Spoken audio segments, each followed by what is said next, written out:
Hello, my dear students of class 12 geography. In this video, we are going to study few topics of chapter 7, energy and mineral resources. This is from the book India, People and Economy. In this chapter, we are to study about the various aspects of minerals and energy resources found in India.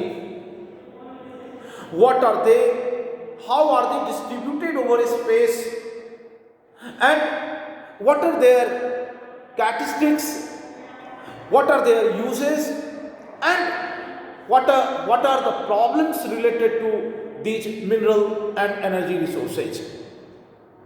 So first of all, let us know what mineral is. What is called a mineral? My dear students, till the date we know about the existence of 118 elements, of which the whole earth or all the matter of the universe have been formed. Our earth crust, the upper solid part of the earth, is made of these elements only.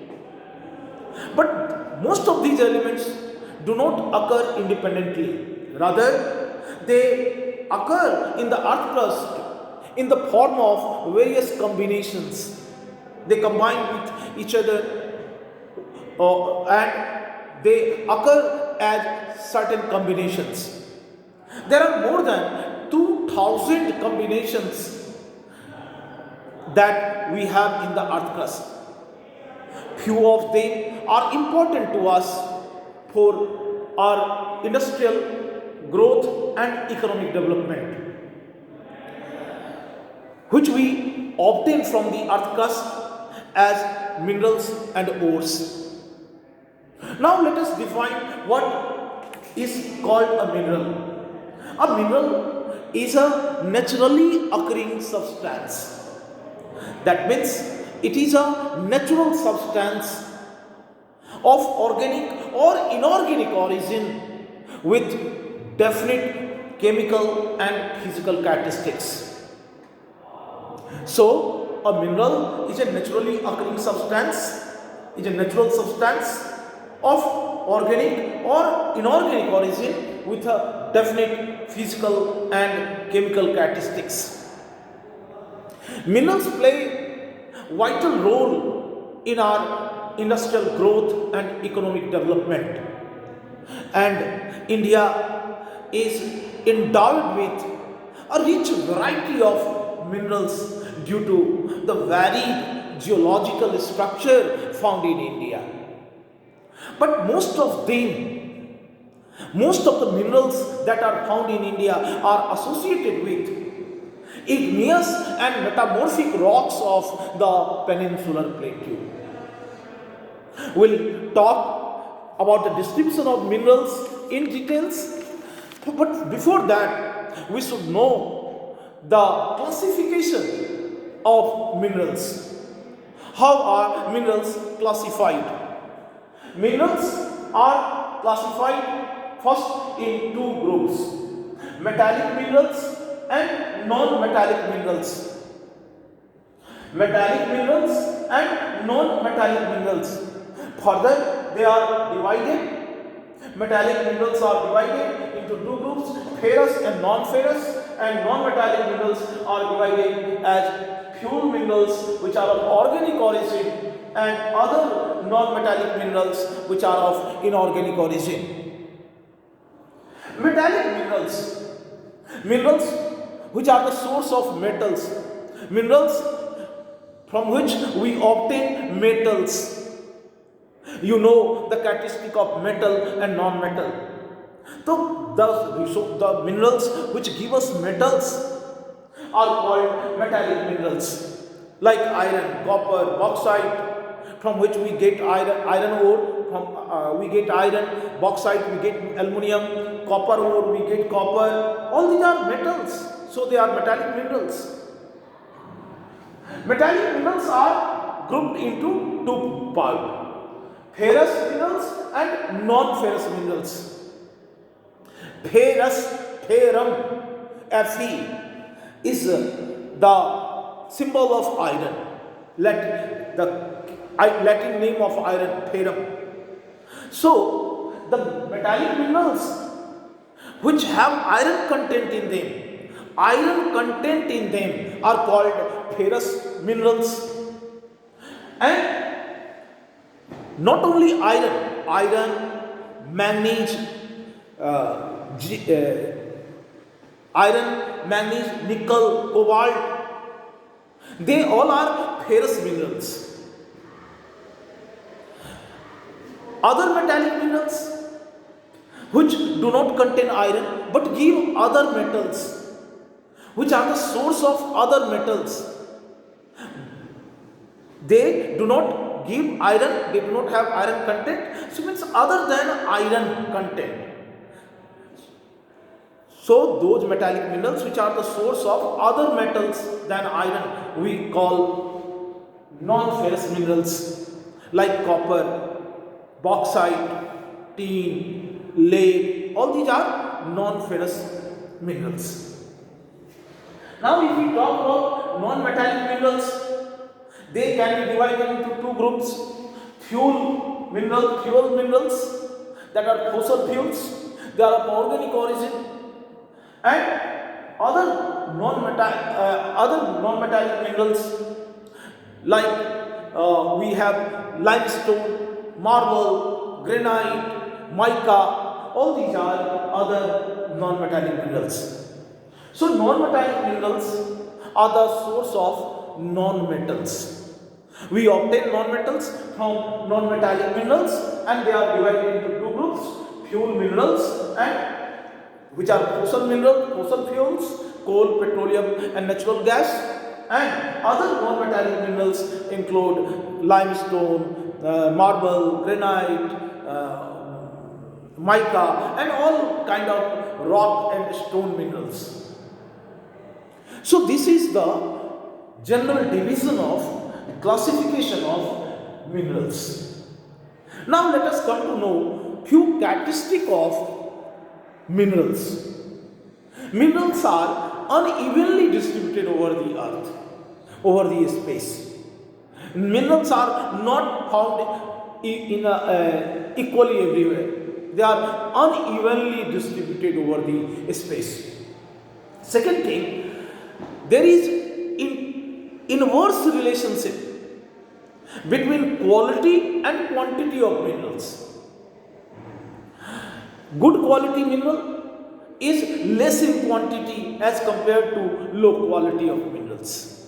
And third, minerals are exhaustible resources, non-renewable resources. Once we use them up, they get finished, they get exhausted.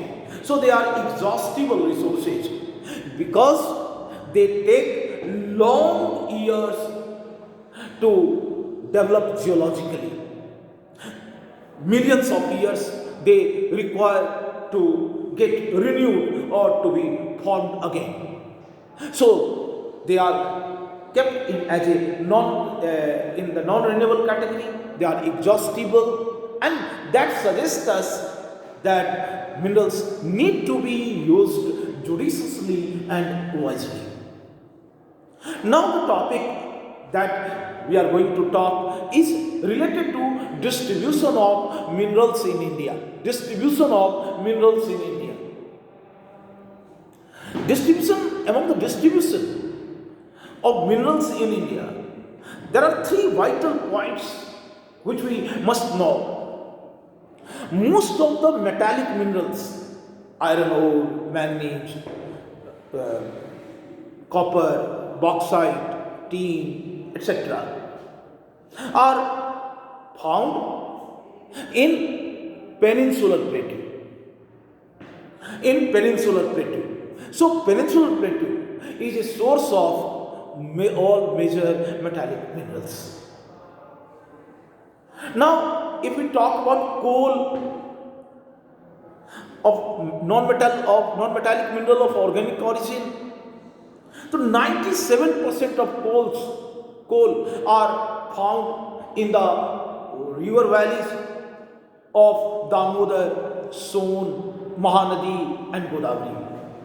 I mean 97% coal of India occur in the valleys of Godavari, Damodar, Son, Godavari and